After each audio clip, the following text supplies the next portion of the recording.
I'm Jam. So, batch ko nung SE is SE18. Part na kasi ako ng youth dati. During the youth, diretsong magsisingles na din. Then, ang unang nag-chat talaga sa akin nun is si Ate Odin. Nung after nun, like, pinag-isipan ko pa kasi, like, working na din kasi nun that time. Inisip ko kung kaya ba ng time na maka-attend pa ng SE.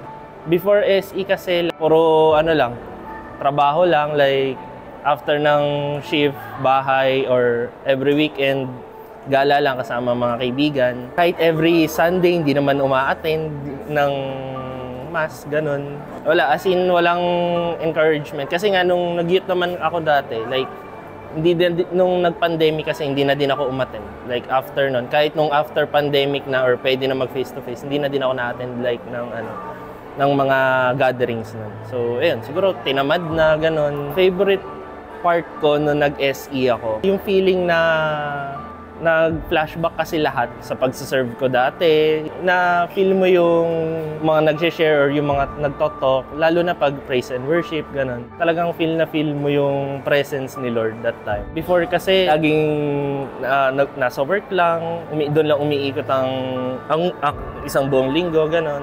Nang nakakarinig na ulit ako ng mga talk, sobrang nakaka-refresh, as in. Sobrang ang luwag sa pakiramdam na may mga reasons pa rin pala talaga na bakit nangyayari itong mga bagay na to, like ba't may mga problema, ganun, ba't may mga malalang problema tayong kinakaharap ganun sa araw-araw. Bumalik lang yung dating ako na nagsaserve kay Lord, ganun. May part na lagi every week.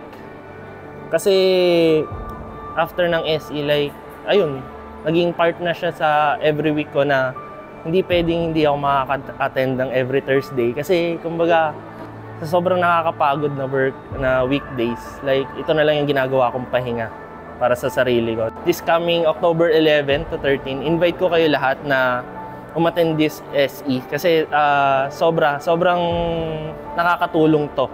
Sobrang makakatulong to sa inyo, lalo na kung pag nag-work kayo, kahit sobrang problemado or sobrang layo nyo, talagang ina-attain nila umattend. So, ini-invite ko kayo this October 11 to 13 na mag-join kayo dito sa SE19, sa BLD Covenant sa Dasmariñas, Cavite.